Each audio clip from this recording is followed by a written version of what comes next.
August 21st in Studio City turned into a scene straight out of a nightmare. Lil Nas X was spotted wandering nearly naked on Ventura Boulevard, wearing nothing but underwear and cowboy boots, balancing a traffic cone on his head as bystanders watched in shock. When police arrived, reports say he charged at officers, leading to an arrest on a misdemeanor battery charge. Paramedics, fearing a possible overdose, rushed him to the hospital before he was booked into jail. Now, he sits behind bars through the weekend, waiting for a judge to decide his fate on Monday. Was this the breaking point of a star spiraling out of control, or a shocking publicity move ahead of his long-awaited album rollout? Fans are divided, his family is worried, and Hollywood is bracing for answers. Here's the full story of what really happened and what comes next. Forget the sidewalk spectacle. You've seen the clips. What matters first is the chain of events once authorities stepped in. Dispatch treated the initial calls like a welfare check. A high-profile individual acting erratically, potential substance involvement, unknown risk. LAPD's protocol is containment, commands, then custody if compliance breaks. That's where this turned. Officers report a sudden forward lunge, enough to justify restraint and a misdemeanor battery booking tied to contact with an officer. From there, the scene stopped being viral content and became paperwork. Paramedics made the second critical call: transport before jail.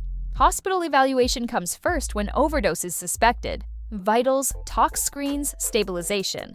Only after medical clearance does the legal track continue.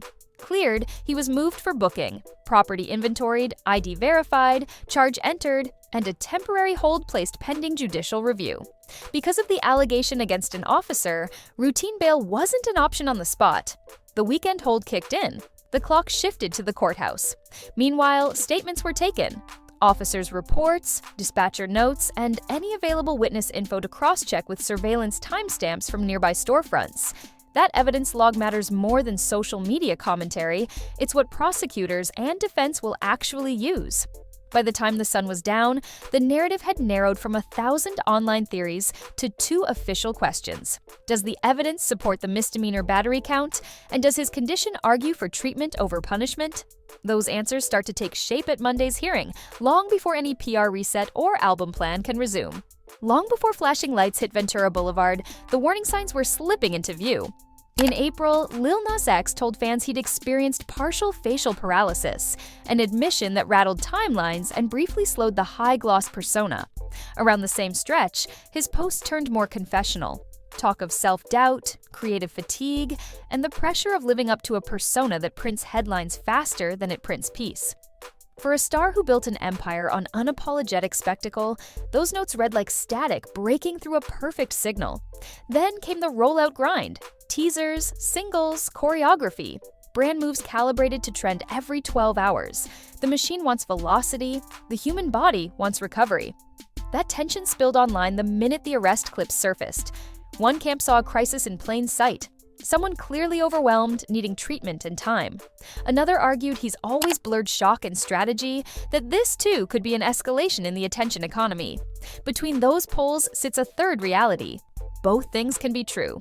A person can be unwell and still be trapped in a system that rewards chaos. Industry whispers reflect the same split. Publicists preach contain, clarify, reset. Marketers see peril and opportunity colliding on the same chart. Meanwhile, fans, some fiercely protective, others skeptical, are demanding answers that can't be issued in a notes screenshot. Whatever Monday's judge decides, the cultural verdict is already forming. This isn't just a scandal to outrun. It's a stress test of image versus identity, campaign versus care, and whether a superstar can pause without the world calling it defeat. Within hours of the arrest, phones lit up from Atlanta to LA family group chats turned into crisis rooms. And the question wasn't fame or charts, it was safety.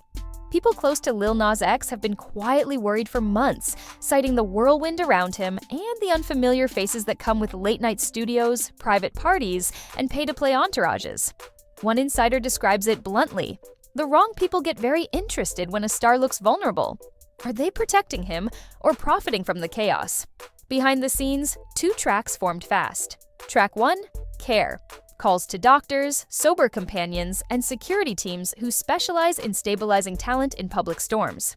Track 2, control.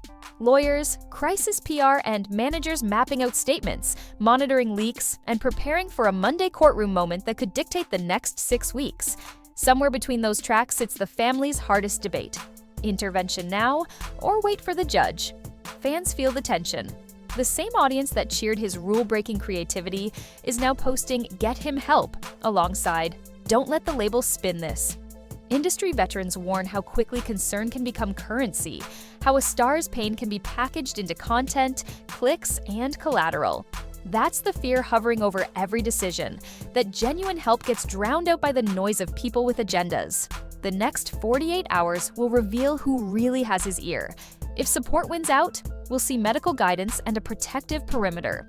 If not, expect more leaks, more speculation, and a courtroom spotlight that burns hotter than any stage light. For Lil Nas X, this isn't just a police blotter moment, it's a collision with a calendar. The Dreamboy era was built to move fast. Teasers primed the algorithm, multiple singles already seeded the feed, Light Again, Dreamboy, Hotbox, right there, and a stacked run of content drops was supposed to tighten the vice until album day. Rollouts are choreography, press hits, playlists, creator collabs, live moments, all timed like dominoes. One weekend in custody can knock the whole pattern sideways. Brands and platforms hate uncertainty. Radio programmers freeze a track until the optics clear. Playlists go from ad to wait. Campaign partners draft pause statements. PR can fight the fire, but the flames are oxygenated by a question no manager can script away. Is the artist stable enough to perform, promote, and carry the moment without a second crisis? The paradox is brutal. Controversy spikes streams, but it also spooks the gatekeepers who turn spikes into sustained momentum. There's a humane path and a hardball path. Humane, pivot to a health-first narrative, step back, seek treatment, rebuild on authenticity and recovery. Hardball, surge into the storm, own it. Convert every headline into curiosity plays and culture chatter. Either path costs time, leverage, and money, and neither can be chosen until the court speaks. Monday's hearing is more than a legal checkpoint, it's the project's metronome. If the judge orders treatment or tighter supervision, the timeline resets. If he walks with conditions, the machine can try to lurch forward, but with every lens tracking the next move. Before Dreamboy can sing, the room has to go quiet. First the judge, then the music. Everything now funnels to one room and one decision. Monday's hearing is where the viral moment becomes a legal roadmap. First, the charge sheet. Prosecutors outline the misdemeanor battery allegation tied to contact with an officer. Defense counters with context. Medical concerns, possible intoxication, zero intent to harm. The judge weighs risk, health, and history. 3 broad paths emerge. Path 1, release with conditions. That can mean supervised check-ins, a no substances order, counseling, and a treatment plan verified by pretrial services. Travel may be limited. Any performances or shoots get cleared through counsel. It's freedom, but on a short leash. Path 2, treatment first. If the court accepts a health-forward framing, expect a structured rehab or evaluation period before the case moves. That buys stability and reframes the story. But it also pauses everything: rollout, appearances, momentum. Path 3, tighter custody. If reports, videos, or medical notes raise red flags, the court can hold him longer or ratchet restrictions. It's rare for a first-time misdemeanor, but the officer element makes optics loud and judges careful. Whatever the ruling, the next move is his team's, a single statement that either chases sympathy or sets boundaries: health, accountability, privacy. Then a new plan. Either slow walk the album with honesty and space, or hit the gas and risk another skid. Fans will decide the tone online, gatekeepers will decide it on playlists. And Lil Nas X? He'll decide whether the next headline is a courtroom update or a comeback. When the gavel drops Monday, the clock starts on both. By now, the spectacle has faded into something colder. A file number, a court date, and a superstar staring at consequences he can't dance past. Monday's hearing won't fix everything, but it will draw the first hard line between crisis and recovery, stunt and spiral. If he steps out with a plan, treatment, accountability, boundaries, there's a path back to the music and the message that made him impossible to ignore. If not, the noise eats the narrative and every move becomes evidence for the next storm. Either way, this weekend changed the rollout, the room around him, and the conversation about what we expect from fame. So tell me, was this the breaking point or the restart? Drop your take in the comments and tap subscribe if you want the next chapter the moment the gavel falls. We'll be watching the courtroom, the charts, and the man at the center very closely.